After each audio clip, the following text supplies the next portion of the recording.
Alright, hello once again. This is Jeff Scott of Rankin Technical College, and as part of the Rankin Technical College AWD, or Application and Website Development Program, and in particular the AWD 1111.NET Framework with Web Databases class, I've been doing a series of video presentations based on the book that will be used for the AWD 1111 class for the fall 2019 semester. That book being Pro ASP.NET MVC 5, as you can see on the screen right now, in a press text by Adam Freeman. Now, going into yesterday, what I found out, just so you know, is that when I set up my project, I set it up incorrectly. In other words, I set up the wrong type of class file. I was able to go in and through a lot of manipulation, copying, moving stuff around, etc. I was able to, I believe, fix this, so it's now working the way that it should have been working to begin with. All right. And the good news is, again, part of the reason I do this kind of thing that I'm doing right now is it makes it much easier when I'm actually working with students to hopefully at least do it the right way. But you can see it now looks again the way that it should look. Chess, soccer, water sports, everything. Okay? All right. So we left off last time, I believe, on page 234 talking about adding a cart summary. And the author had said here that I may have a functioning cart, but there's an issue with the way that it's integrated in the interface. To solve the problem, we're going to add a widget. In fact, I think we did this. Let's double check. I should have checked that to begin with. Let's see.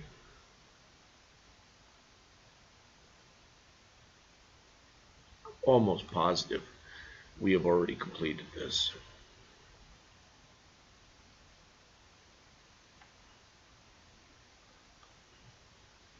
But let's try running this again just to be sure.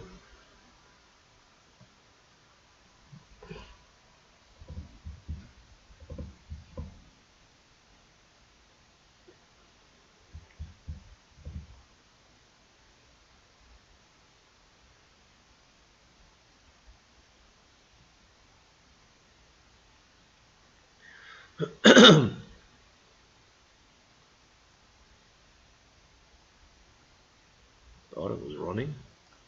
Try it again.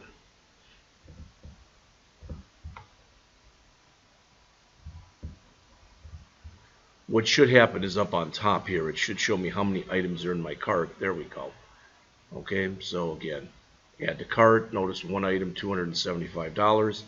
Continue shopping. So now I can look up and at any time have an idea of, without going to this page, I can be here and still know what's in my shopping cart.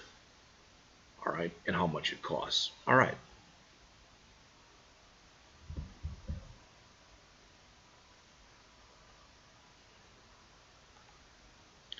So again, we've done that.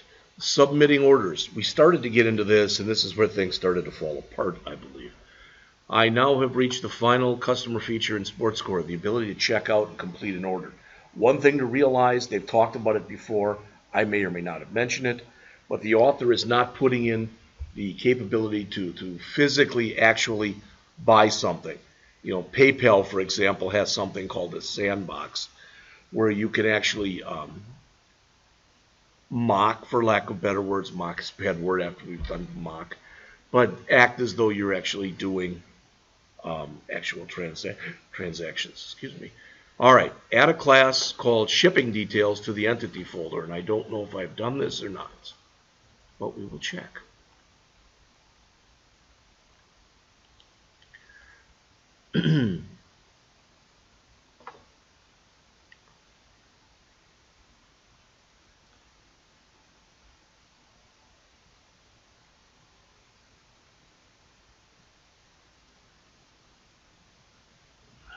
There's entities, there's shipping details. So I guess we've done that, gone that far. This is the class that will be used to represent shipping details for a customer. All right, I don't know if I've added this stuff, so I'm going to quick copy it and look. It does not look as though I have.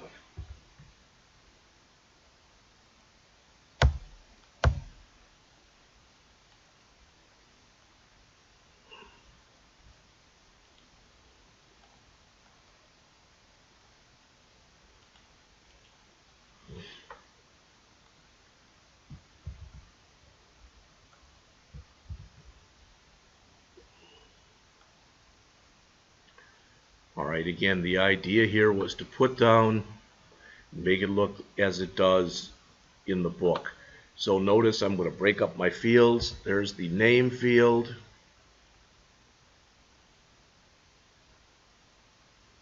Address 1 looks like 2 and 3. City, state, zip, country, and a Boolean for gift wrapping. Many of these fields, most of them are string fields, as you can see.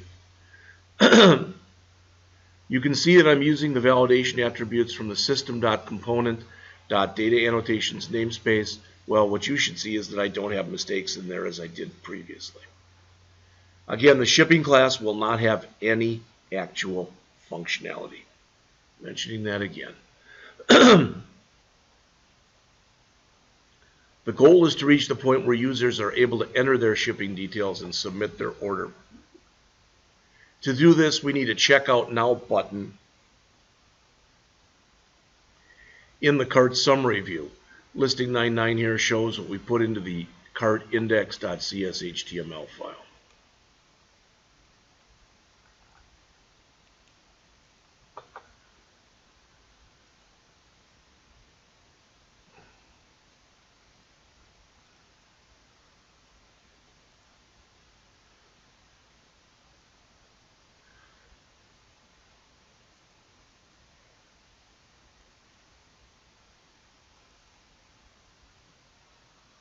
Here is the cart index CSHTML file.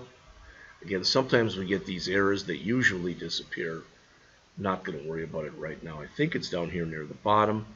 Is it by that? By the button primary?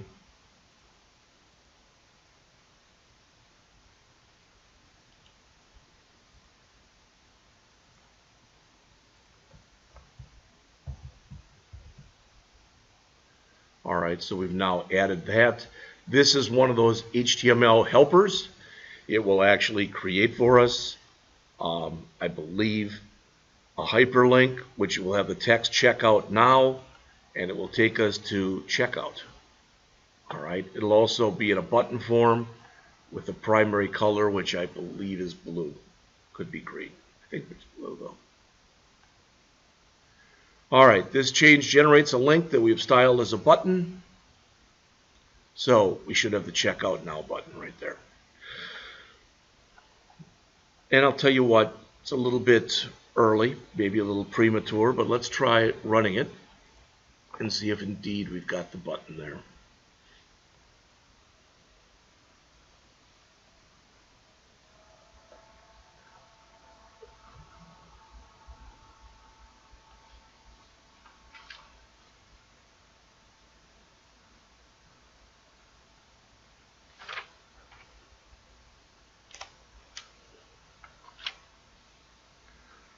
Alright, so let's add to the cart. And there's our checkout now. Again, it doesn't work yet. And also notice we could check out from here, and since we've got a button up here from over there. Alright.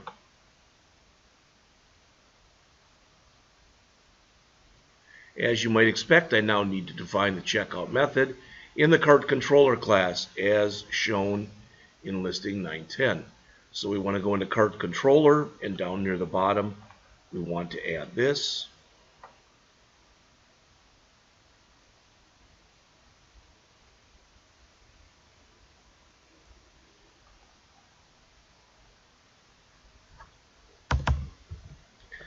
There it is.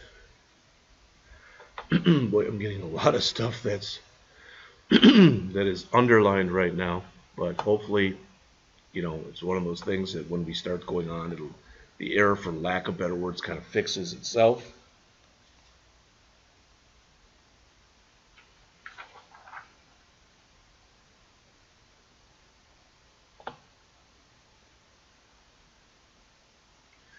The checkout method, as mentioned here, on the top of page 239, returns the default view, so it gets back to where you started, and passes a new shipping details object as the view model. To create the view, right mouse click on checkout action method, choose add view, make it checkout, and select OK. That should create the method for us. A lot of code on pages 239 and 240. Let me first just highlight all the code here that's on 239. Copy it to the clipboard. So we want to come back into here, at our checkout, right mouse click, add view, checkout. We're supposed to keep it empty without the model. Click add. And again, this is over 2 pages. So remove what's in there, replace not done yet.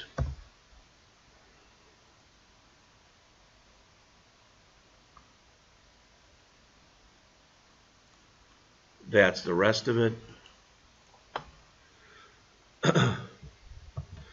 Now, if we read what the author says here, for each of the properties of the model, we've created a label and an input element formatted with Bootstrap to capture the user input. You can see the effect by starting the application and clicking the checkout button at the top of the page, and then clicking checkout now as shown in figure 9.4. You can also navigate there. But ideally, at least, as shown here on page 241, it should now look like this.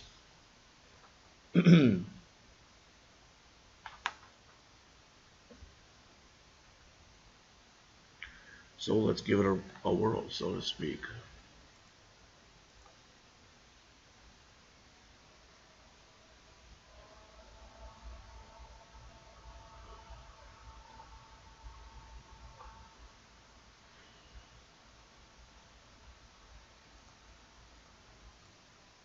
There it is.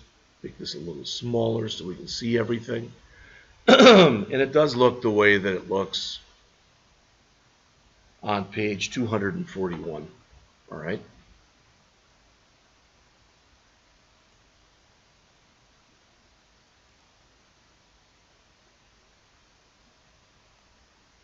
The author says here, the problem with this view is that it contains a lot of repeated markup.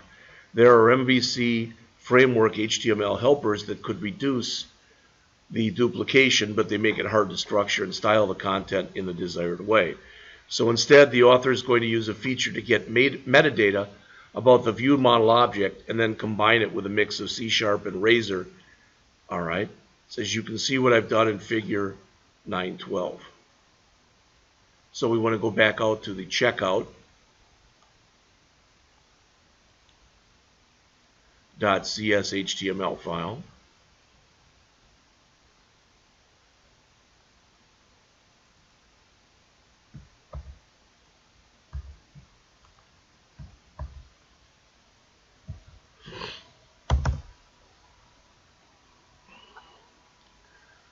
All right, and again, I'm making this a lot smaller, so I'm able to grab everything. It might have been simpler just to copy in that one bit of code, but it's fine.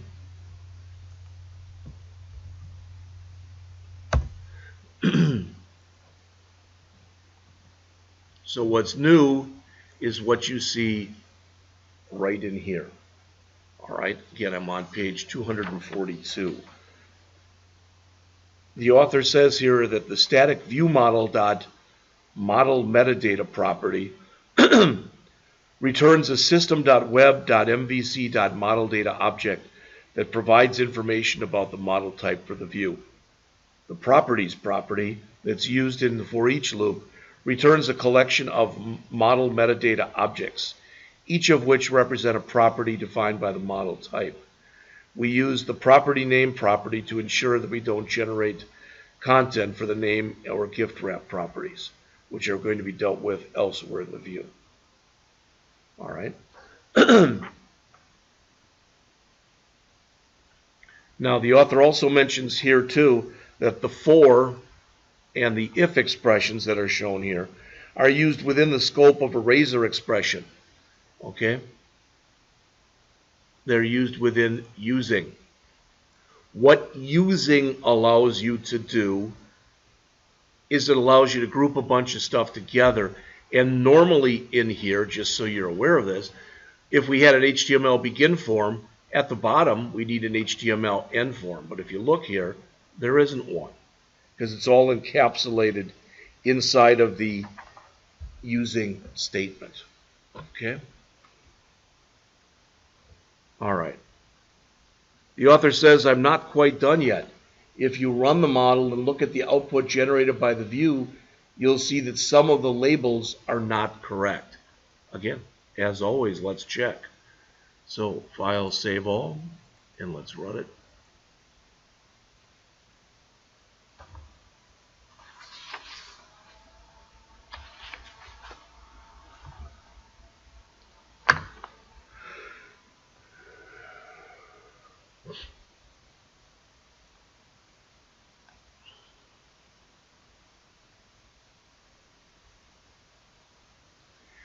The issue here is that the property names don't always make for good labels.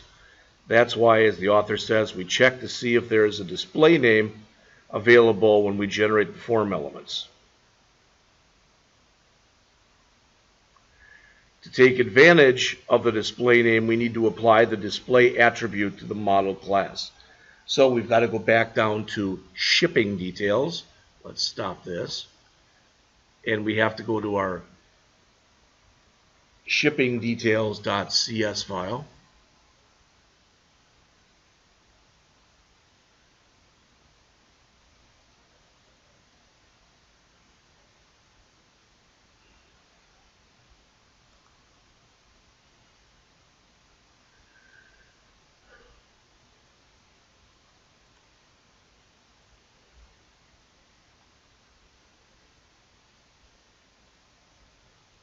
Which is in our entities. All right. First address line.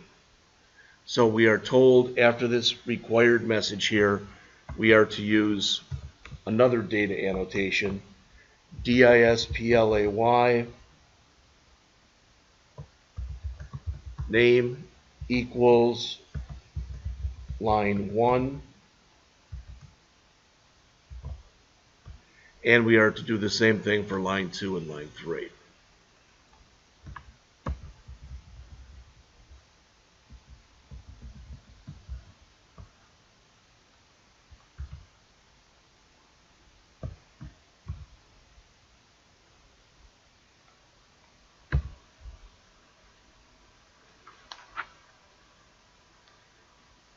Setting the name value for the display allows us to set up a value that will be read by the display name.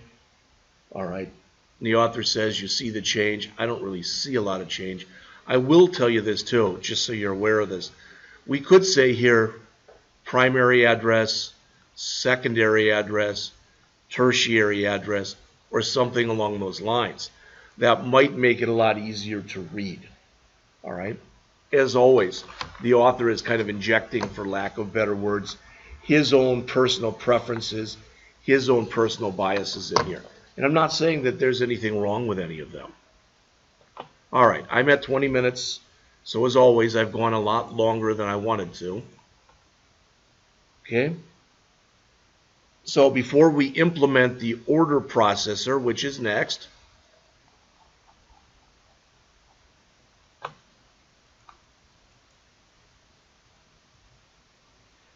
on page 244.